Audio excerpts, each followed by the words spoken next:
marti barnaamijka igu ah gudoomiyaha xisbiga SMN waa Cabdimaalig Xasan Taksi waxaana si guud u falanqeyn doonaa hadduu Allah ugu dal raali ka noqdo xaaladda siyaasadeed ee dalka iyo waliba shirka la filayo in Muqdisho uga furo madaxda maamul goboleedyada iyo waliba madaxweynaha Jamhuuriyadda Federaalka Soomaaliya marka hore ku soo dhawow Goobjoog TV waa ku dhawahay Goobjoog waa mahadsantiin dhamaantiin adiga iyo shaqaalaha kulli وعليكم السلام.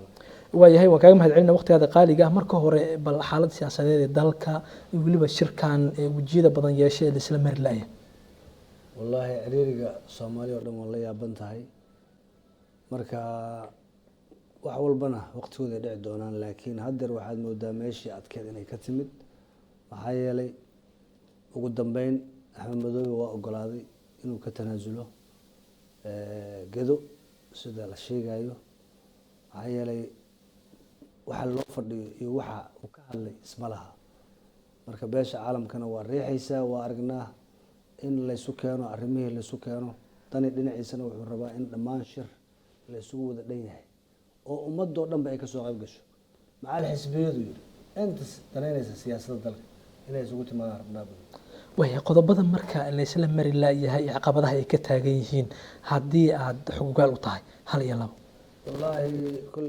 وعندما حوق دلك أي جوجا حدودك إلا سوق هذا سيك عن هينتا قبل كدو أهم المذوبة عن تقول له تحسنا وعذك تهيو دفاع دلك حوق دلك ودفاع دولة كينيا وتاجن هذه اللي سوق هذا يد ما تقال يا أبوي مركز أرنتاس عندي بلود يجو أيوه هذا الرحلة يكون نقضي كدبنا الشركة أي وذا جلان وياهي مدوبة ساس أيو ليه بل ضني أسيغنا محاوها قبلها وشاكنا والله بعد مدة هرت سياسيين تأيو معمول قبل ده أرنتي اللي من ما أرمى كلا جاب كلا صبح before شركة أنا لقلين إن أرنتها الحليو أرمها أي وطن مركها كذب أي جوش يمادا ساسي كتلا قلين تاسنا وحين قلنا سأسجيجيد إيوه وحيابا أنصور قلين marka dadaal badan baa la galay hanjabaado badan baa xataa idaacadaha loo mariyay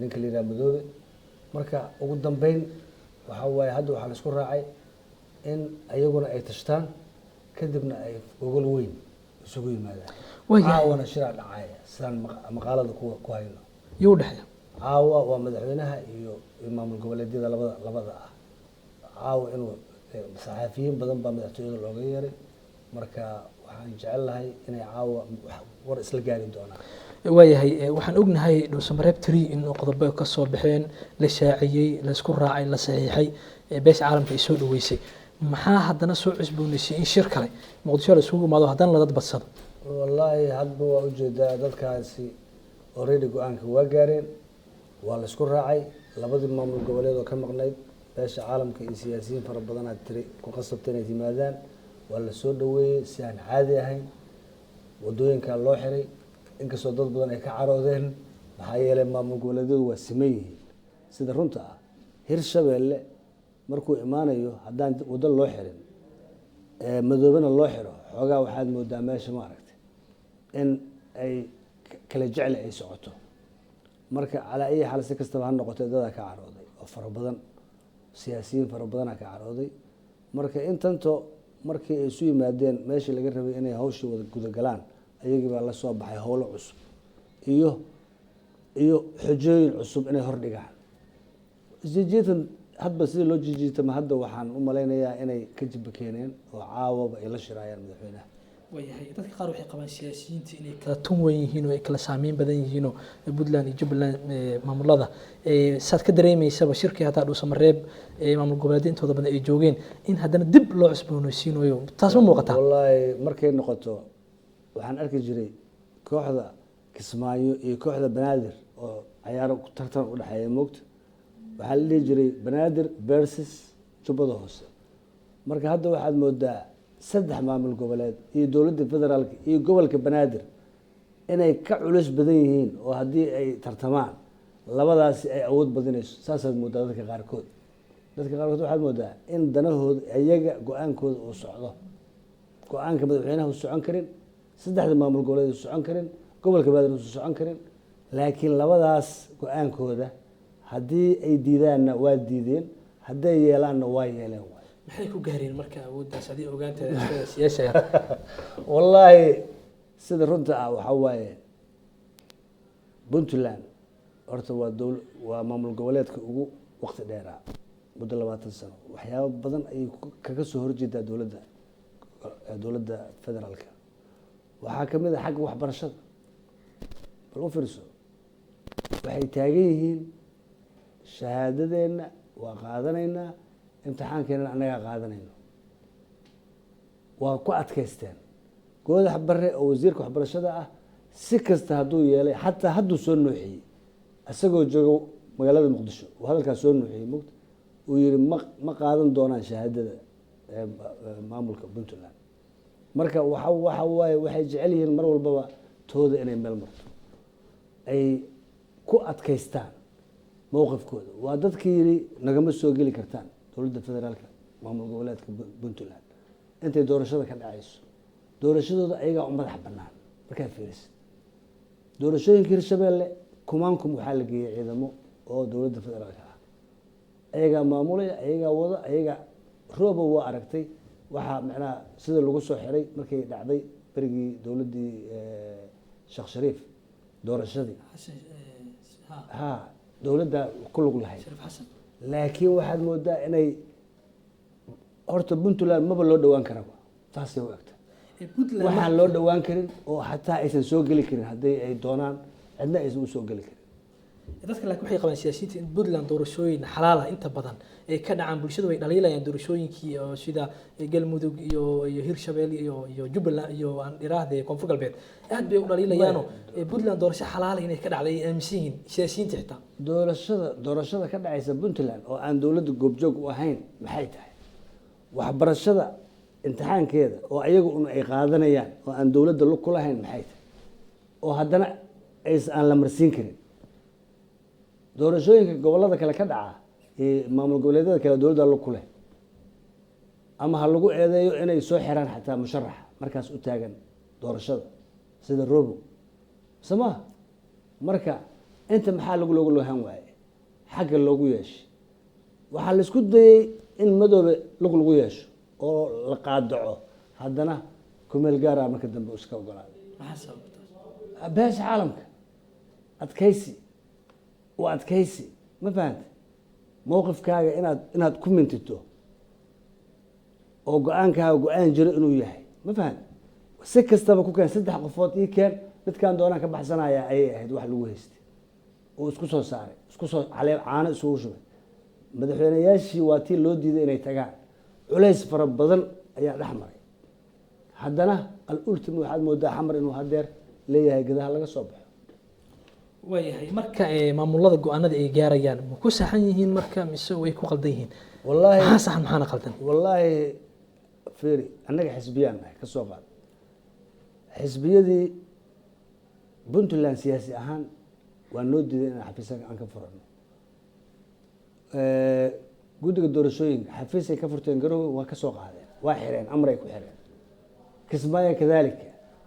waxaad moodaa in haddaan tahayan la yeelin inaan tu kale u danaynayn oo aan macnaha kala qaybsanaan inay meesha aada uga jeedaan mar walba kala qaybsanaan inay jirto oo la isku fahmi lahayaa. marka ma dhici kartaa in tooda ay meel marto oo loo ogolaado meel walba ay ku dhigaan sida hadda muuqato? wallaahi dee waa daciifnimo dowladdan federaalka ah ka muuqato wax walba. aniga sidaan qabo ra'yi ahaan, maxaa yeelay shalay dhuu samareeb shirka markuu ka dhacayay heer waxaa la gaaleeray ciidamada dowladda ha laga soo saaro, ciidanka dowladda ha laga soo saaro, saasaan ku tegaynaa.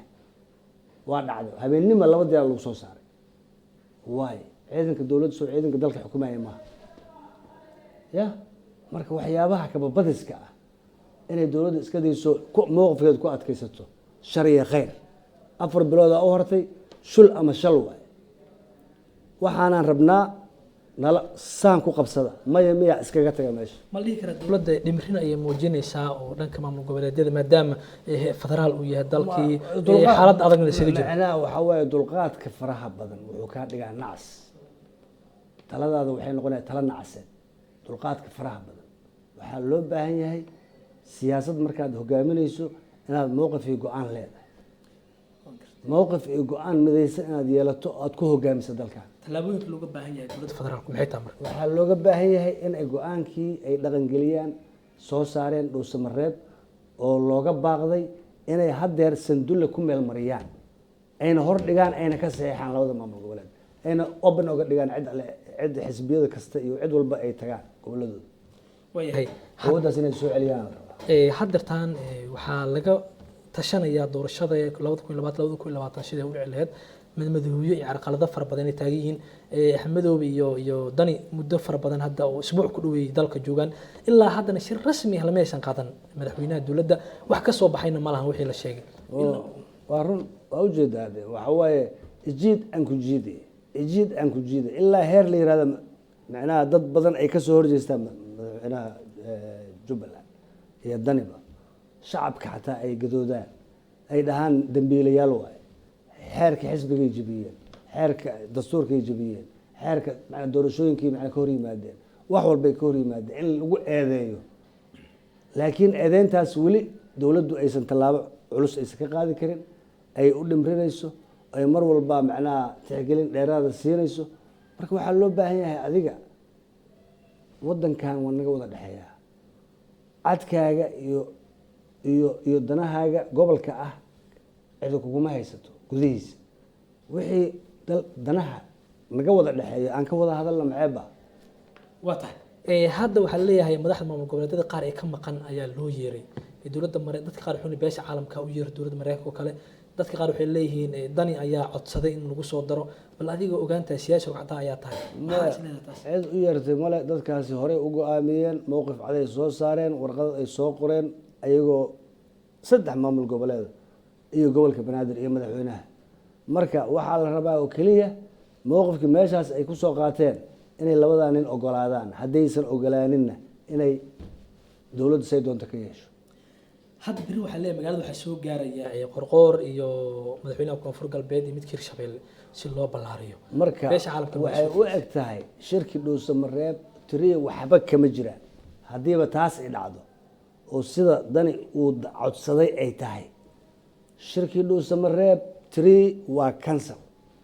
waxa ka soo baxo dhanna cid ku dhaqmaysaa male. sheeko cusub, arrin cusub, qoraal cusub ayay noqon doontaa. taasaan u jeednaa annaga. haddii hadda shirka dib la isugu yimaad oo xisbiyada laga qayb geliyo sida dani uu codsaday oo madaxda saamilada siyaasadda qayb ay kasii noqdaan, adiga maxaad ku diidaysaa waatii aad codsanayseen markii dhusmeel shirku ka socdo in laga qayb geliyo xisbiyada? wax alla waxay ka qayb gelinayaan male. walaa dowladda federaalka naga qayb gelinayn, walaa dowladaha goboleedkan cidi rabin. dadkani xisbi ma rabaan. dadkan waxay rabaan 3 xubnood ii kan doonaan dooranaya, lacag baan qaadanaya. intaas keliya loo socdaa. wax ay xisbi rabaan iyo wax ay dowlad wanaag rabaan midna ma jiraan. haddii dowladdu laftirkeeda ay xisbi hadda say u sheegaysa ay daacad ka tahay, maxay noogu casuumi weyse? madaxweynaha federaalka hal mar keliya aan aragnay haddaan xisbiyanahay, hal mar keliya ayuu istutus oo xataa idaacadaha uu yiri macnaha maaragtay usan naga xirtay, waxa la soo daayay ma jirin. marka hadday daacad uu qabo xisbiyadii waa annagee muxuu noo casuumi waayey? maxaan ra'yigeena u soo jeedsan weyne? walaa madaxweynahana rabin, walaa maamul goboleedana rabin. waxaa meesha loo socdaa keliya in sidii 2016kii lagu noqdo. horaan u sheegay waa 70 waa isku daba wareegeynaa meelshaas meelaan ahayn, 4.5 meelaan ahayn uma soconno. intaasaana loo socdaa. ugu dambeyn markii maxaad adiga soo jeedin lahayd? anigu waxaan soo jeedin lahaa dowladdu inay active noqoto oo ay noqoto qof cadka baruurta ah kala goyn kara. laakiin haddaysan waxba kala goyn karin, waxaan ugu daalaynaa marka. maxaan ugu daalnaa ii sheeg? maxaan intaasoo sano xisbiyo maamul wax walba u samaynay oo aan 100 xisbi loo aasaasay oo guddiga doorashooyinka u shaqeeyey haddii aan isa qaban karin? maxay intaasoo dhan loo lugooyeen? marka waa dhibaato hor leh oo dowladdiina wignimadeeda iyo daciifnimadeeda cid walba ay u hanjabayso, cid walba ay takaateynayso, cid walba ay leedahay ciidamadaada naga soo qaad. haddii shalay uusan ka soo qaadayn dhuusamareeb ciidanka markay tegayeen dhuusamareeb 1 iyo 2, waxa waaye maanta looguma hanjabeen gada ka soo baxa. marka shalayba waad yeeshee, maantana waa ku yeelsinaa. waayahay aad buu mahadsan yahay kaasi wuxuu ahaa cabdimaalig xasan taxi gudoomiyaha xisbiga SMN aad baad u mahadsantahay gudoomiye